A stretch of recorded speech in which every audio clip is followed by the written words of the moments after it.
A palavra de Deus nos diz, no livro do profeta Jeremias, no capítulo 17, eu vou ler dos versículos 5 a 10, a Bíblia diz o seguinte: assim diz o Senhor, maldito o homem que confia no homem, faz da carne mortal o seu braço e aparta o seu coração do Senhor. Porque será como arbusto solitário no deserto, e não verá quando vier o bem. Antes, morará nos lugares secos do deserto, na terra salgada e inabitável. Bendito o homem que confia no Senhor e cuja esperança é o Senhor, porque ele é como a árvore plantada junto às águas, que estende as suas raízes para o ribeiro e não receia quando vem o calor, mas a sua folha fica verde. No ano da sequidão, não se perturba, nem deixa de dar fruto. Enganoso é o coração, mais do que todas as coisas, e desesperadamente corrupto. Quem o conhecerá? Eu, Senhor, esquadrinho o coração, eu provo os pensamentos, isso para dar a cada um, segundo o seu proceder, segundo o fruto das suas ações. Eu quero compartilhar uma mensagem importante com você, e eu vou intitular aqui de O Homem que Confia no Senhor. É lógico que a Bíblia fala do que confia e do que não, mas nós queremos enfatizar o que confia, despertar aqueles que ajam dessa forma e corrigir aqueles que possam estar se comportando como aquele que não confia, para que isso seja ajustado. O texto nos diz, e é importante que a gente olhe essas declarações aí, como por exemplo do versículo 9 e 10, que o coração é enganoso mais do que todas as coisas, que ninguém pode conhecer, né? Mas que no 10 Deus diz, eu, Senhor, esquadrinho o coração. Então, embora o homem se engane a respeito do seu coração e do que está nele, o Deus onisciente, o Deus conhece todas as coisas, que esquadrinha o coração, não é enganado a respeito do que está lá. E o Senhor diz assim, eu provo o coração, esquadrinho o coração, provo os pensamentos, isso para dar a cada um segundo o seu proceder, segundo o fruto das suas ações. Deus está dizendo, eu vou avaliar o que está lá dentro, no seu íntimo, incluindo suas motivações, e eu vou dar a cada um de acordo com o seu proceder. Ou seja, Deus está dizendo, o que eu vou fazer revela o que está dentro de cada um de vocês. Aonde essa declaração nos leva? Né? Que se o homem confia no Senhor ou não, ele pode descobrir isso não apenas porque ele enxerga ou não isso no seu coração, que pode ser enganoso, ou pelo menos a forma dele examinar, mas ele verá o resultado disso nas circunstâncias. Né? Nós devemos entender que as circunstâncias são parte de um processo que pode ser classificado aqui como a retribuição divina. O texto fala de gente abençoada e amaldiçoada no Velho Testamento, e nós precisamos entender essa questão de bênção e maldição também se repetindo no Novo Testamento. Muitas pessoas, por causa da declaração de Gálatas 3, 13 e 14, que diz Cristo nos resgatou da maldição da lei, fazendo-se ele próprio maldição em nosso lugar, porque está escrito, maldito todo aquele que for pendurado no madeiro, para que a bênção de Abraão chegasse aos gentios em Jesus Cristo, a fim de que recebêssemos pela fé o Espírito prometido. Essas pessoas parecem acreditar, não existe mais nenhum tipo de maldição sobre nenhum cristão, né? A bênção está certa e garantida sobre todo mundo. Né? Em primeiro lugar, esse texto tem que ser entendido totalmente dentro do seu contexto. Qual era a maldição da lei? Deuteronômio 28 é muito claro. Os primeiros 14 versículos falam da bênção. Né? Qual era a bênção? Se você obedecer, se você atentamente der ouvidos à minha voz, andar na minha palavra, essas bênçãos virão sobre você, vão te alcançar. Mas, do versículo 15 em diante, num capítulo que é imenso, as maldições são muito detalhadas. Se você não der ouvidos à minha voz, não tiver o cuidado de fazer o que eu estou mandando, as maldições virão através de você. A maldição da lei era a consequência da desobediência. A forma como os crentes interpretam, não, Jesus veio tirar a maldição da lei, não tem mais maldição, sugere então que não importa se eu e você pequemos, nós não vamos ter nenhuma consequência negativa. E isso é uma contradição de tudo que a Bíblia ensina. Quando a Bíblia está dizendo que Cristo nos resgatou da maldição da lei, para que a bênção de Abraão, que era a bênção de Abraão. Paulo diz aos Gálatas que quando Deus diz a Abraão, em ti serão benditas todas as famílias da terra, Deus estava pré-anunciando o evangelho a Abraão. A Bíblia está dizendo para que a bênção de Abraão chegasse aos gentios em Jesus, a fim de que nós recebêssemos o Espírito Santo. O Espírito Santo é aquele que trouxe mudança de natureza, que nos trouxe empoderamento na nova aliança para viver a obediência. A maldição da lei era o fruto da desobediência. E ela acabava sendo inevitável, porque o homem não conseguia obedecer. A Bíblia é clara nisso. Agora, Deus veio proporcionar uma troca de natureza para que a gente, pelo poder do Espírito Santo e a nova natureza por ele turbinada, pudesse viver a obediência. O texto não está dizendo que todo e qualquer tipo de maldição desapareceu e que nenhum crente vai experimentá-lo. Se isso fosse verdade, não faria o menor sentido a declaração de Hebreus no capítulo 6 e os versículos 7 e 8, onde falando de dois tipos de crente, crente bom e crente ruim, o autor entra com uma analogia e fala de terra boa e ruim. Ele diz, porque a terra que absorve a chuva, que frequentemente cai sobre ela e produz erva útil para aqueles por quem é também cultivada, recebe bênção da parte de Deus. Mas se produz espinhos e abrolhos, é rejeitada, perto está da maldição e o seu fim é ser queimado. Dois tipos de crentes são comparados com dois tipos de terra. O que frutifica recebe bênção, o que não está perto da maldição, e se continuar assim, o seu fim é ser queimada. Terra não queima de forma literal. Aqui na alegoria nós sabemos qual é o incinerador que está sendo aludido, está falando da condenação eterna do inferno.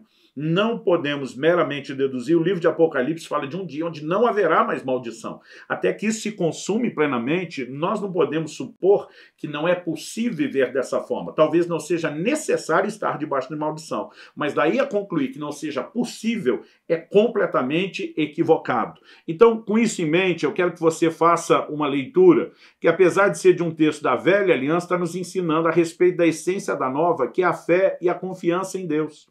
Então Deus está dizendo, olha, o seu coração é enganoso, talvez você não saiba como está aí dentro, mas eu vou retribuir de acordo com o que está aí dentro, e eu vou retribuir isso como? Através das circunstâncias que você vai experimentar do lado de fora. É quase como se Deus estivesse dizendo, eu quero que você entenda o que está do lado de dentro, porque se você não conseguir fazer a leitura do seu coração, você vai conseguir fazer a leitura das circunstâncias que são o efeito de como se encontra o seu coração. Com isso em mente, eu gostaria que a gente, em primeiro lugar, distinguisse aqui a diferença de atitude dos dois tipos de gente, o que confia e o que não confia no Senhor.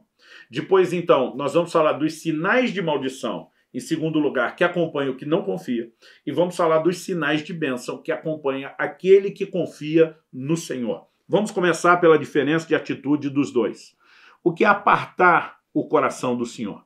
Né? A palavra de Deus começa dizendo aí no versículo 5, maldito o homem que confia no homem. Eu já vi pessoas que muitas vezes para alegar desconfiança em outros e do versículo bíblico, não, maldito o homem confia no homem, como se não pudesse haver confiança em ninguém. Eu fico tentando imaginar como alguém vive um matrimônio com essa mentalidade, não posso confiar em você, tem que desconfiar o tempo todo, senão eu sou maldito. Não é isso que Deus está dizendo. Deus não está falando sobre não ter confiança nas pessoas. Deus está falando de um nível de confiança no homem, onde se faz da carne mortal o braço e o coração se aparta de Deus. Aqui é uma substituição, é escolher confiar no homem e, por meio dessa escolha, rejeitar confiar no Senhor.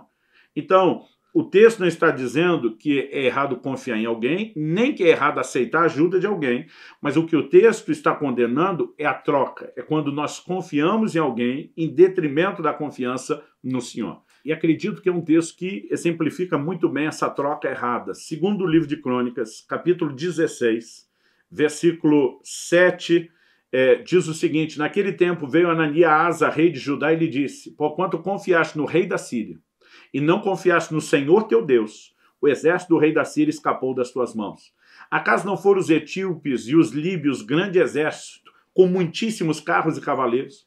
Porém, tendo tu confiado no Senhor, ele os entregou nas suas mãos. Porque quanto ao Senhor, seus olhos passam por toda a terra para mostrar-se forte para com aqueles cujo coração é totalmente dele. Nisto procedestes loucamente em confiar no rei da Síria em vez de no Senhor. Por isso, desde agora, haverá guerras contra ti. Quando você olha o contexto, né, a palavra de Deus diz que no reinado de Asa, que era rei de Judá, Baasa, rei de Israel, subiu e se levantou contra ele. A Bíblia diz que Asa tomou a prata, o ouro, dos tesouros da casa do Senhor, daquilo que pertencia ao Senhor. Enviou servos a Ben-Hadad, rei da Síria, e tenta fazer uma aliança para que ele pudesse defendê-lo. Nessa hora o profeta vem e diz, olha, lá atrás, quando uma multidão de etíopes e líbios vieram contra você, e você confiou no Senhor, ele entregou eles nas suas mãos. Ele honrou você, ele fez algo extraordinário. Mas agora, em vez de confiar no Senhor, você usa os tesouros do Senhor para fazer uma aliança com um cara que daqui a pouco vai estar em guerra com você. E diz, pela sua atitude, você acabou de perder o direito de vencer o inimigo com o qual você se aliou. E daqui para frente haverá guerras contra você. Qual foi o problema do rei Asa? O problema não era mera e simplesmente uma aliança, o que ao longo da Bíblia você verá as pessoas fazer. Era fazer isso em detrimento do Senhor. Era fazer isso em detrimento de uma direção de Deus. É uma substituição.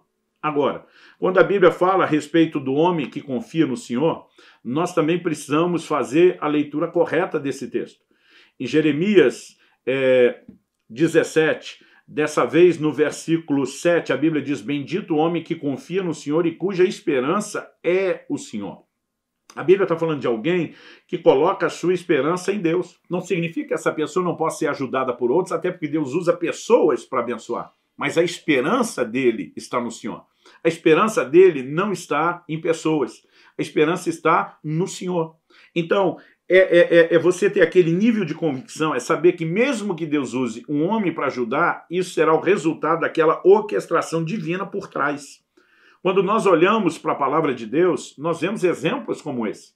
Por exemplo, a Bíblia fala do rei Assuero, quando você lê o livro de Esther, de uma noite que ele não consegue dormir, e justamente naquela noite, pela insônia, tentando se entreter, o rei acaba casualmente pegando uma das crônicas do reino e ele descobre que devia uma recompensa a Mardoqueu. No dia seguinte, ele vai consultar Naamã, que é quem está tentando destruir Mardoqueu, e pergunta o que se deve fazer ao homem que agradou o rei, porque descobriu que o cara não teve recompensa nenhuma.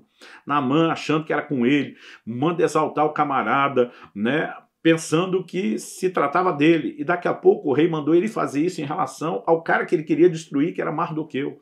O homem não suportou ter que honrar o inimigo daquela forma e foi ele, Naamã, que acabou, na verdade, se matando. Nós podemos reconhecer que muitas vezes Deus vai usar pessoas, mas é conseguir olhar e dizer, minha esperança está em Deus. Deus orquestrou, Deus fez isso através de alguém, mas não se trata de confiar na pessoa em detrimento de confiar no Senhor. Eu me lembro de uma ocasião que Deus me mandou fazer uma viagem. Eu coloquei minha esposa, meu filho, né? Na época só tinha o Israel, minha filha Alice ainda não tinha nascido, ele era muito criança. Coloquei todo mundo para dentro do carro e eu falei, Deus, talvez a gasolina dê para chegar, mas eu não tenho dinheiro para todos os pedágios. Mas se o Senhor está me mandando sair fazer essa viagem, eu vou fazer ela agora. Eu vou fazer que nem Pedro, né? Por causa da tua palavra, eu estou lançando as redes. E eu falei para Deus, mas se o Senhor está falando comigo, o Senhor use quem o Senhor quiser. Eu não vou pedir ajuda para ninguém. Eu não vou pedir dinheiro para ninguém. Eu acredito que eu tenho que te obedecer e eu vou fazer isso. Mas se o Senhor quer resolver o meu problema de conseguir chegar, faça do seu jeito, da sua maneira. Eu entrei naquele carro, né, fui conseguindo pagar todos os pedágios. Quando chegou o último pedágio, eu lembro quando eu vi o valor da placa anunciando, né, eu e minha esposa fizemos as contas, só tinha R$2. Ela falou, como vai ser? Eu falei, não sei, nós não conseguimos passar faltando R$2, não tem negócio. Né? E eu lembro assim, começou uma chuva, a chuva foi ficando forte, depois virou uma chuva de granizo, e eu lembro que eu estava assim, 200, 300 metros do pedágio, eu tive que encostar, porque a maioria dos carros encostaram, a chuva de granizo estava tão forte, né, que era muito arriscado continuar o carro em movimento e talvez ter o para-brisa quebrado. Todo mundo encostou, eu falei para minha esposa, eu falei, é nossa deixa, vamos encostar também. Fomos para o acostamento, ligamos o pisca-alerta. Nesse inteirinho estou dizendo, revira as bolsas, revira o carro, talvez tenha moeda caída em algum lugar. Né? Nós procuramos nada. Continuava faltando aqueles R$2. Ela falou, o que faremos? Falei, nós não vamos fazer nada. Nós viemos até onde dava para vir. Agora nós vamos esperar o que é que Deus vai fazer. Vamos ficar apenas louvando e agradecendo o Senhor. De repente, né, eu levei um susto com a pessoa batendo com força no vidro do carro, a ponto de eu perceber o barulho, porque estava aquela chuva de pedra em toda a lataria do carro, nos vidros. Eu olho, tem um camarada do meu lado segurando uma pilha enorme, grossa de jornal na cabeça para se proteger daquela chuva de pedra. Ele batendo ali, eu abri o vidro um pouquinho só para tentar entender o que era, porque se abrisse e entrar e encher pedra de gelo dentro do carro. E esse camarada diz assim, faltou dinheiro para pagar o pedágio? Eu pensei, como é que ele sabe disso? Todo mundo está parado aqui por causa do granizo. Ele não sabe que eu, no meio de todo mundo, tenho. Né? Eu, ao mesmo tempo, estava orando por aquilo, eu falei, sim. Ele pega, naquela hora, me estende exatamente os R$2 que faltavam. Eu pego da mão dele, ele simplesmente sai correndo. Eu não sei se era um funcionário do pedágio, o que era, né? Se era alguém que tinha parado lá, Mas eu fiquei olhando aquilo para o dinheiro, a minha esposa também, a gente se olhava, ela dizia, está acontecendo isso mesmo? Eu falei, sim, amor, do jeito que a gente acreditou, né? E eu lembro que nós fomos e passamos o pedágio. Agora, já houve momentos de simplesmente pedir ajuda a alguém, sabe? Eu não estou dizendo que de forma alguma a gente não possa ter esse contexto de ter ajuda e nem confiar nos outros, mas é não trocar. E algo que eu tenho aprendido ao longo da caminhada é que nós precisamos fazer do Senhor a nossa esperança. A palavra de Deus declara em Isaías 64, no versículo 4, e isso precisa ser algo que encha o meu e o seu coração. A palavra de Deus diz o seguinte: porque desde a antiguidade não se ouviu, nem com os ouvidos se percebeu, nem com os olhos se viu Deus além de ti, que trabalha para aquele que nele espera. Quando a Bíblia fala daquele que confia no Senhor, né, que faz do Senhor a sua esperança, a Bíblia está falando de alguém que espera no Senhor. E a mesma Bíblia está dizendo que desde a antiguidade não se ouviu, nem com os ouvidos se percebeu, nem com os olhos se viu um Deus além do nosso, que trabalha para aquele que nele espera. Ou seja, quando eu e você confiamos no Senhor, né, Deus trabalha em nosso favor. Né? Isso é algo que nós não podemos deixar de levar em conta. Isso é algo que nós não podemos, em hipótese alguma, deixar de entender, acreditar e ter como premissa que conduza a nossa vida. Quando o rei Asa, ele simplesmente decide não confiar no Senhor para confiar no rei da Síria, ele fez uma substituição. Agora, a Bíblia fala do rei Ezequias agindo de uma forma completamente diferente.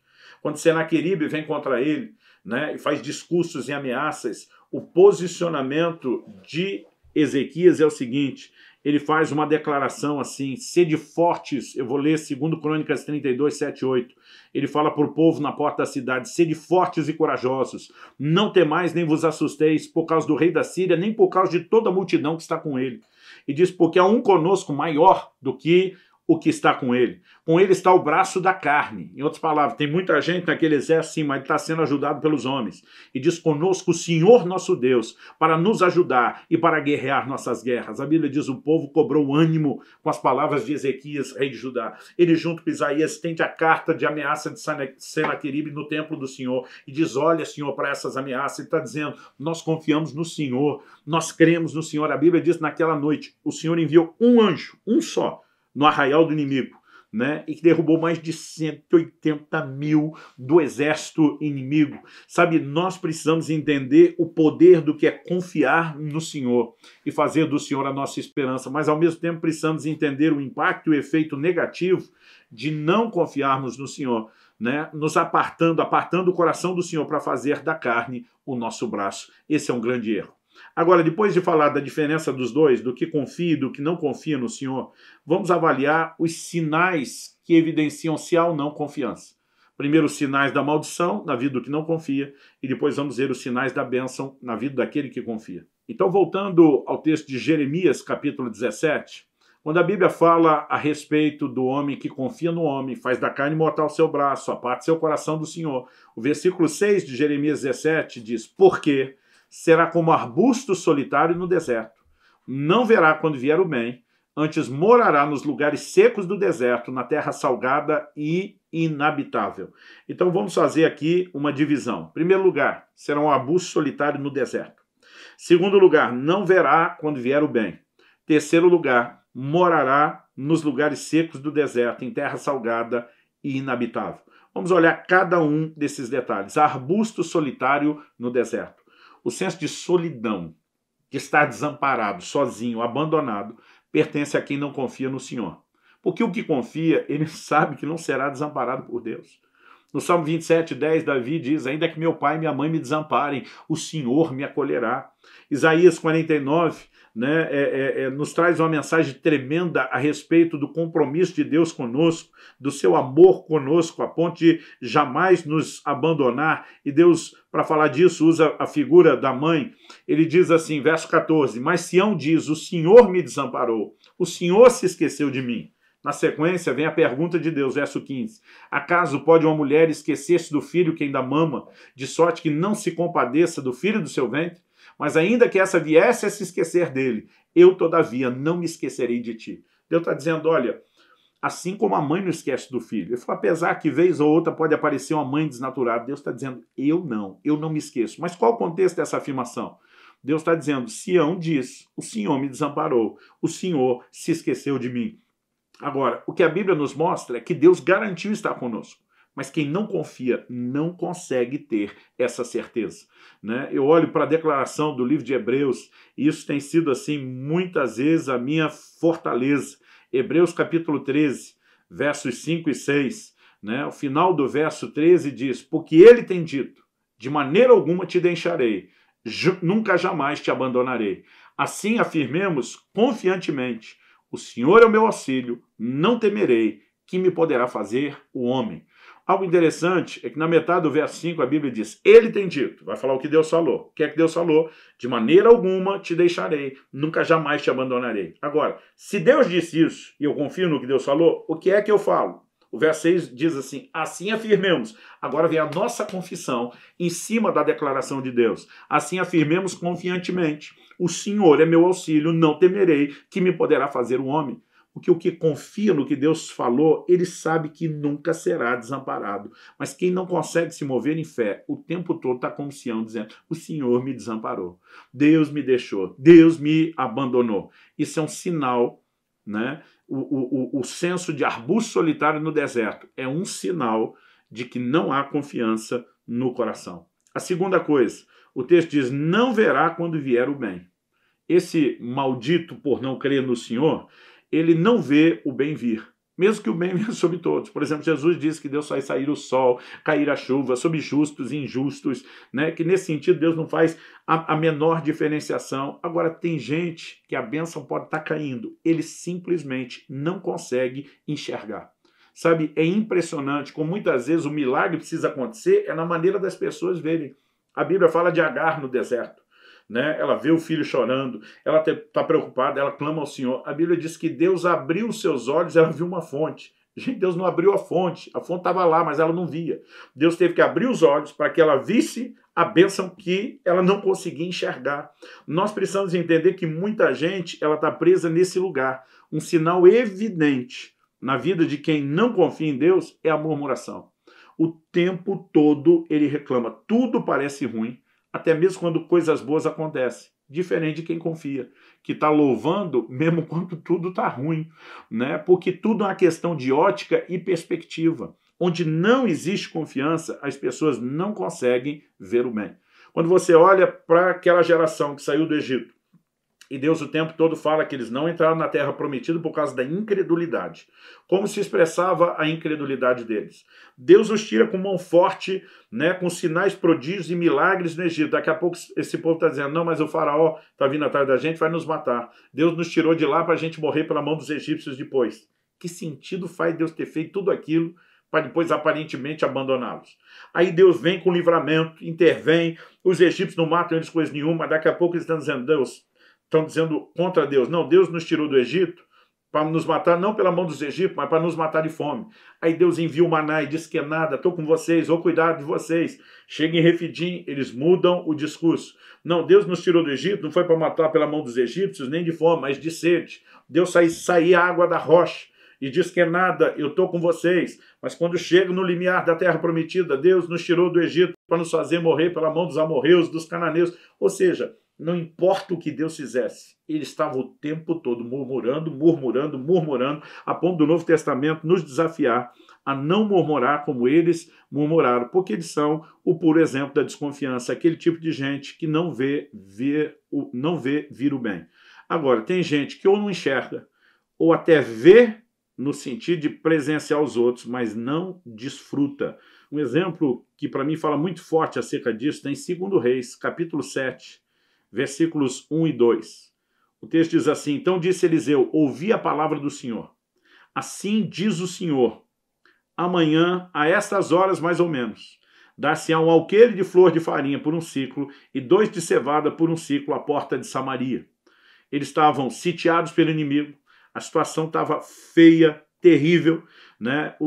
Eliseu se levanta e dá uma palavra de Deus. O verso 2 diz, porém o capitão, a cujo braço o rei se apoiava, respondeu ao homem de Deus, ainda que o Senhor fizesse janelas do céu, poderia suceder isso?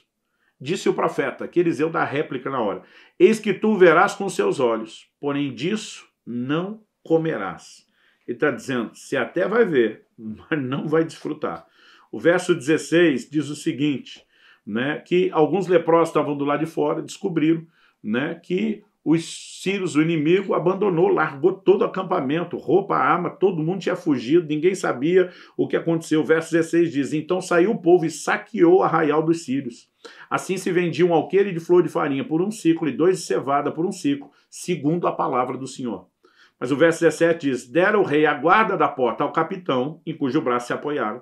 Mas o povo atropelou na porta, e ele morreu, como falara o homem de Deus, o que falou quando o rei descer a ele. Assim se cumpriu o que falara o homem de Deus ao rei. Amanhã, a essas horas mais ou menos, vendeciam 2 alqueires de cevada por 1 siclo e 1 de flor de farinha por 1 siclo à porta de Samaria.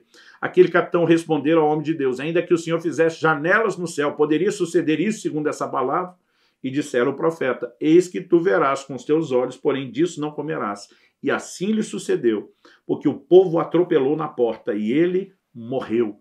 Deus estava trazendo solução. Aquele camarada diz, mas nem Deus pode fazer esse tipo de coisa. Eliseu falou, você vai ver, mas é só um ver que você está errado, que Deus está certo, sem poder desfrutar. Então, quando a Bíblia diz, não verá quando vier o bem, não é apenas enxergar ou não enxergar, mas no final das contas tem a ver com desfrutar aquilo que Deus faz. E o terceiro sinal da maldição na vida de quem não confia, a Bíblia diz, morará nos lugares secos do deserto, terra salgada e inabitável.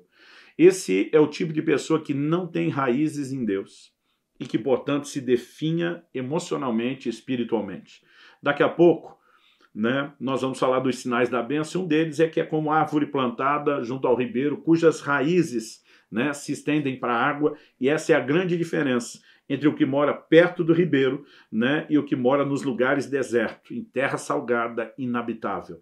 Ele não tem raízes, ele não tem vida, né? Sua vida se definha emocional, espiritualmente, tem vida seca. Tem pessoas que dizem, não, eu não sei dizer se eu tenho uma grande fé em Deus ou não. Eu digo, dá uma olhada à sua volta. Descubra como você está vivendo. Porque se o seu coração estiver te enganando, Deus está gritando do lado de fora, por meio das circunstâncias, para que você enxergue aonde você está e possa mudar e consertar isso. Mas vamos aqui no ponto que eu quero encorajar você a abraçar e viver, que são os sinais da bênção na vida daquele que confia em Deus. Então nós também temos aqui 3 declarações, né, que são feitas aqui a partir do livro do profeta Jeremias. Então, em Jeremias capítulo 17, que é o texto que nós estamos usando aqui como ponto de partida na nossa meditação, o verso 7 diz, bendito o homem que confia no Senhor e cuja esperança é o Senhor. O 8 diz, porque ele é como árvore plantada junto às águas, que estende as suas raízes para o ribeiro, não receia quando vem o calor, mas a sua folha fica verde, e no ano de sequidão não se perturba, nem deixa de dar fruto. Bom, primeira característica, árvore plantada junto às águas, que estende as raízes para o ribeiro. Quem confia no Senhor tem raiz em Deus. Nós precisamos entender essa verdade. O apóstolo Paulo ensinou isso. Em Filipenses, no capítulo 4, ele diz no versículo 11, eu aprendi a viver contente em toda e qualquer situação. Né? Essa capacidade de viver contente em qualquer situação não é automático na vida de um crente. Né? Isso é resultado de aprendizado, de maturidade, de entendimento da palavra, de decidir aplicar princípios, porque nossa alegria não tem que ser determinada pelas circunstâncias. No verso 12 ele diz, tanto ser estar humilhado como também ser honrado, de tudo em toda circunstância já tem experiência, tanto de fartura como de fome, assim de abundância como escassez. Como, Paulo, você consegue isso? No verso 13 ele diz, tudo posso naquele que me fortalece. Tudo posso na cabeça de alguns posso fazer, posso realizar, mas o contexto aqui eu posso suportar. Em outras palavras, Paulo está dizendo, eu aguento qualquer circunstância boa ou ruim, porque o meu humor não é determinado por aquilo que eu enfrento, passo ou vivo. Minha força vem de Deus, meu humor vem de Deus, minhas raízes estão em Deus. Ele está dizendo, eu não vivo pelas circunstâncias, eu me alimento de Deus, eu me fortaleço de Deus. E sabe, quando nós começamos a nos mover assim, isso é sinal de que nós entendemos o que significa confiança. Confiança está em forças do Senhor. A segunda característica, não receia quando vem o calor, mas sua folha fica verde. Né? Dependendo do calor, isso vai abater a árvore, mas uma árvore que tem raiz junto às águas, o calor pode estar comendo lá de fora com toda a força, né, que for. Ele está conseguindo, né, o que vem lá das suas raízes para que as suas folhas permaneçam verdes. Talvez seja uma temporada árida, talvez seja uma temporada sem chuva, mas pode não estar caindo chuva sobre a árvore. A raiz está tocando as águas, está tocando a umidade necessária. Eu acredito que o comportamento de quem confia no Senhor não combina com as circunstâncias. Enquanto tem muita gente envergando, definhando, aquele confia no Senhor, a folhagem está verde, a turma olha e diz, mas nem parece que está em seca. Esse camarada vai dizer seca do lado de fora, da minha raiz tem água. Sabe? E nós precisamos entender isso. Paulo e Silas na prisão, em Filipos, é um exemplo disso. Os caras foram açoitados, estão com os pés pendurados no tronco, ninguém tratou deles, muito crente estaria choramingando. Os dois estão cantando, né? Orando, cantando louvores. O cântico de Abacuque nos comunica a mesma verdade, ainda que a figueira não floresça, que o produto da oliveira minta, que não haja fruto na vide, que os campos não produzam mantimento, que o rebanho esteja exterminado da malhada, que nos currais não haja gado. O profeta diz, todavia eu me alegrarei no Senhor e exultarei no Deus da minha salvação. Ele faz os meus pés como os da costa, ele me faz andar nos meus lugares altos. Agora, ao fazer essa declaração, me alegrarei no Senhor, e passar a dizer, ele faz os meus pés como os da costa, ele agora está citando um salmo, né, que já era parte da escritura da sua época. Ele está dizendo, eu não estou nem aí para as circunstâncias, eu vou me alegrar em Deus, porque eu estou me agarrando à palavra, aquilo que Deus fala a meu respeito. Quando eu olho para Abraão, que é apresentado como pai da fé, né? Romanos capítulo 4 diz que nós temos que andar nas mesmas pisadas de fé de Abraão, ou seja, a Bíblia está dizendo que a fé dele foi exemplar, é uma fé para ser imitada.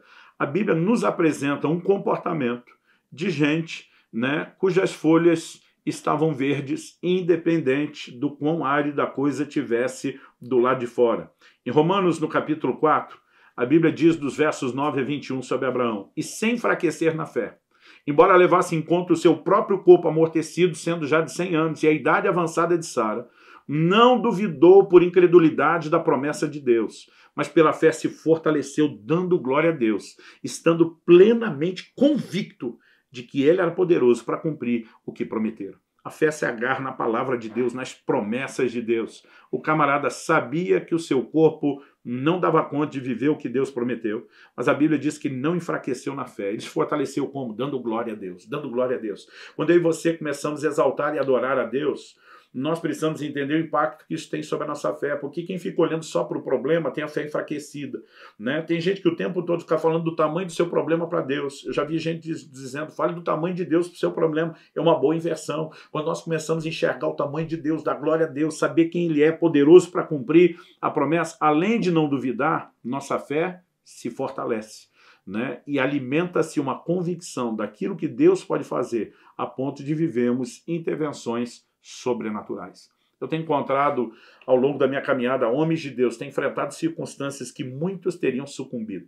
Se a gente não soubesse o que esses caras estavam passando, não daria para deduzir pelo comportamento. Porque quando você os encontrar, vê aí como está, glória a Deus, está tudo bem, Deus está no controle, Deus é bom, sua bondade dura para sempre, porque quem está com as raízes junto ao ribeiro, a sua folhagem fica verde e ele não receia quando vem o calor.